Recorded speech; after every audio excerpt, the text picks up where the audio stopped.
பாஷாஸ் கிச்சனில் இன்றைக்கி நம்ம பார்க்க போகிறது dragon fruit smoothie. Dragon fruit smoothie வந்து நான் மார்னிங் பிரேக்ஃபாஸ்ட்டுக்கு மசாலா முட்டை கிண்ணதோடு சேர்த்து பண்ணியிருந்தேன். ஸோ இந்த ரெண்டு ரெசிபியுமே வந்து எப்படி செய்யறதுன்னு இந்த வீடியோவில் வாங்க பார்க்கலாம்.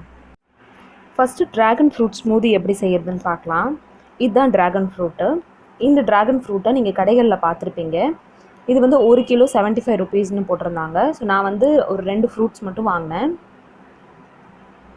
இது நடுவில் இந்த மாதிரி கட் பண்ணிட்டீங்கன்னா இது வந்து பார்க்குறதுக்கு இந்த மாதிரி இருக்கும்.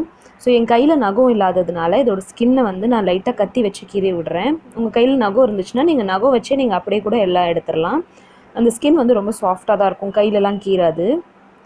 இந்த ஃப்ரூட்க்கு நடுவில் பார்த்திங்கன்னா சப்ஜா விதை மாதிரி குட்டி குட்டியாக சீட்ஸ் இருக்கும். இதோட டேஸ்ட் எப்படி இருக்குன்னு பார்த்தீங்கன்னா ரொம்ப பிளாண்டாக இருக்கும். ஸ்வீட்டாகவும் இருக்காது, புளிப்பாகவும் இருக்காது. ஆனால் கொஞ்சம் ஃப்ரெஷ்ஷான ஒரு அந்த ஃப்ரூட்ஸில் அந்த ஒரு ஃப்ரெஷ்னஸ் இருக்கும்ல, அந்த ஃப்ரெஷ்னஸ் கண்டிப்பாக இருக்குது இதில். இப்போ இதே மாதிரி இந்த ஸ்கின்னை வந்து பீல் பண்ணி இந்த மாதிரி எடுத்துடலாம். கையை வச்சு இதை எடுத்துடலாம். ரொம்ப சாஃப்டாக தான் இருக்குது. இந்த ஃப்ரூட்டில் வந்து ரொம்ப டேஸ்ட் இல்லை அப்படின்றதுனால இதை நான் இன்றைக்கி ஸ்மூதி பண்ண போகிறேன். ஸோ இது எப்படி செய்யறதுன்னு இப்போ நம்ம பார்க்கலாம். இப்போ இதை நம்ம கட் பண்ணிக்கலாம். சின்ன சின்ன பீசஸாக கட் பண்ணிக்க போகிறோம். இதை வந்து நான் ஸ்மூதி தான் செய்ய போகிறேன். ஸோ இந்த ஃப்ரூட்டில் வந்து ரொம்ப ஸ்வீட்டும் இல்லை, ரொம்ப புளிப்பும் இல்லை அப்படின்றதுனால இதை நான் வந்து மேங்கோவோட சேர்த்து ஸ்மூதி செய்ய போகிறேன். இதை தனியாக ஒரு நாள் நான் ஸ்மூதி செஞ்சு பார்க்கும்போது இது வந்து ரொம்ப பிளாண்டாக இருந்துச்சு டேஸ்ட்டு. நிறைய சக்கரை வந்து போட வேண்டியது இருந்துச்சு. அதனால் இப்போ இந்த தடவை வந்து நான் இதோட சேர்த்து மேங்கோ சேர்த்துக்க போகிறேன். ஒரு 2 பீஸ் மாம்பழம் எடுத்து அதுக்கு கீழே இருக்கிற அந்த ஸ்கின்னை எடுத்துருங்க. வெறும் ஃப்ளஷ் மட்டும் தான் அதில் நம்ம சேர்த்துக்க போகிறோம்.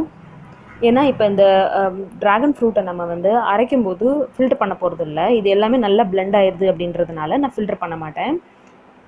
அதனால மாம்பழம் சேர்க்கும் போது அதோட ஸ்கின்னை எடுத்துகிட்டு நீங்கள் சேர்த்துக்கோங்க. மாம்பழத்தோட டேஸ்ட் நிறையா வந்துருச்சு அப்படின்னா உங்களுக்கு ட்ராகன் ஃப்ரூட்டோட டேஸ்ட் தெரியாது.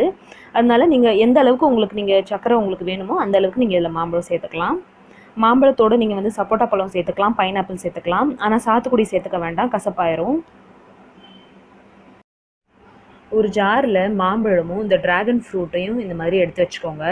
இந்த ஜாரில் தான் நான் இப்போ இதை அரைக்க போகிறேன். ஒரு 2 டீஸ்பூன் இதில் சக்கரை சேர்த்துக்கோங்க. அப்புறம் 1லேருந்து 2 டீஸ்பூன் வந்து நன்னாரி சர்பத் சேர்த்துக்கோங்க. இது எல்லாத்தையும் சேர்த்துட்டு ஒரு 1/4 கப் தண்ணி சேர்த்துட்டு இதை வந்து நம்ம மிக்சியில் அரைக்க போகிறோம். ரொம்ப நிறைய தண்ணி சேர்க்க வேண்டாம். நம்மளோட ட்ராகன் ஃப்ரூட் ஸ்மூதி ரெடி ஆயிடுச்சு. ஒரு 1/4 கிளாஸ் தண்ணி ஊற்றுங்க. அதுக்கு மேலே நீங்கள் தண்ணி ஊற்ற வேண்டாம். அப்போ தான் இந்த கன்சிஸ்டன்சி உங்களுக்கு வரும். உங்களுக்கு இனிப்பு கம்மியாக இருந்த மாதிரி தோணுச்சுன்னா இன்னும் கூட நீங்கள் சக்கரை சேர்த்துக்கலாம். இதில் ட்ராகன் ஃப்ரூட் ஸ்மூதி ரெடி பண்ணிவிட்டு இதை நான் ஃப்ரிட்ஜில் வச்சுட்டேன். ஒரு 5 to 10 மினிட்ஸ் ஃப்ரிட்ஜில் இருக்கட்டும். அப்போ வரைக்கும் நம்ம வந்து முட்டை மசாலா ரெடி பண்ணிடலாம். ஸோ முட்டை மசாலாவுக்கு ஒரு பவுலில் ஒரு வெங்காயம் எடுத்துக்கோங்க, சின்ன சின்னதாக கட் பண்ணது. ஒரு தக்காளி சேர்த்துக்கோங்க. அதில் ஒரு பச்சை மிளகாய் சின்ன சின்னதாக கட் பண்ணது. அப்புறம் வந்து கொஞ்சம் கொத்தமல்லி. முட்டை எல்லாத்தையும் இதில் நம்ம போட்டுட்டு பேனில் இல்லை தவாவில் போட்டு கிண்ட போகிறோம். அவ்வளோதான். கொஞ்சமாக அதில் மிளகாப்பொடி சேர்த்துக்கோங்க. உங்கள் காரத்துக்கு ஏற்றாப்புல இதில் நீங்கள் சேர்த்துக்கலாம். கொஞ்சம் உப்பு சேர்த்துக்கோங்க. நான் 2 முட்டை போட போகிறேன் அப்படின்றதுனால அந்தளவுக்கு இதில் நான் உப்பு சேர்த்துருக்கேன். ஒரு 1/2 டீஸ்பூன் பெப்பர் பவுடர் சேர்த்துக்கோங்க. எல்லாத்தையும் சேர்த்துட்டு ஃபஸ்ட்டு இந்த மசாலாலாம் நல்லா மிக்ஸ் பண்ணிக்கோங்க. அப்புறமா இதில் நம்ம 2 முட்டை வந்து இதில் நான் இந்த மாதிரி உடச்சி ஊற்ற போகிறேன். இதில் நான் 2 முட்டை அடித்து ஊற்றிருக்கேன். முட்டை சேர்த்ததுக்கப்புறமா எல்லாத்தையும் நல்லா மிக்ஸ் பண்ணிக்கோங்க. ஒரு ஃபோக் வச்சு ஒரு 5 மினிட்ஸ்க்கு இதை நல்லா பீட் பண்ணிகிட்டே இருந்தீங்கன்னா நல்லா நுரைச்சிரும். அதுக்கப்புறமா இதை நம்ம பேனில் போட்டு கிளற போகிறோம்.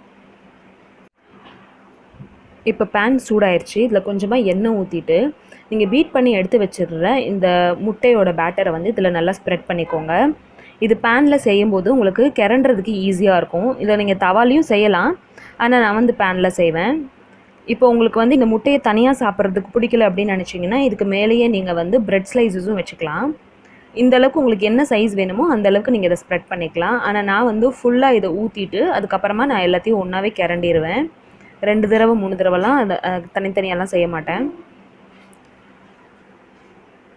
இப்போ இதை நல்லா நம்ம சைட்லலாம் ஸ்ப்ரெட் பண்ணிவிட்டு கொஞ்சமாக எண்ணெய் ஊற்றி மூடி வச்சிடலாம். லோ ஃப்ளேமில் ஒரு 5 மினிட்ஸ் இது வந்து வேகட்டும்.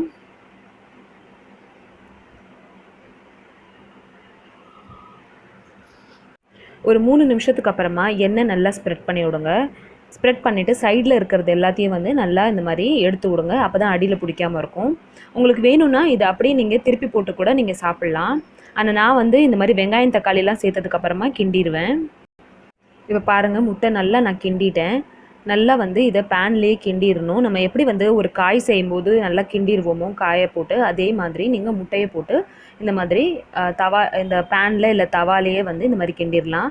உங்களுக்கு வேணும்னா இதில் நீங்கள் ப்ரெட்டு சப்பாத்தி இதில் எதுனாலும் இதில் நீங்கள் சேர்த்துக்கலாம். ஆனால் ப்ரெட்டு சப்பாத்தியெல்லாம் சேர்த்தா ரொம்ப ஹெவி ஆயிரும் அப்படின்றதுனால நான் வெறும் முட்டையவே இந்த மாதிரி கிண்டியே எடுத்து வச்சுட்டேன். அவ்வளோதான், முடிஞ்சிருச்சு. ஆஃப் பண்ணிடலாம் ஃப்ளேமை. நம்மளோட முட்டை மசாலா கிண்ணது ரெடி ஆயிடுச்சு.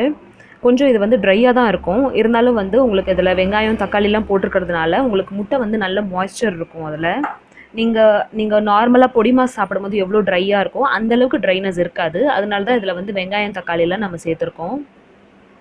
எனக்கு வந்து இது சாஸ் வச்சு தான் பிடிக்கும். அதனால நான் கொஞ்சமாக இதில் சாஸ் ஊற்றிக்கிறேன்.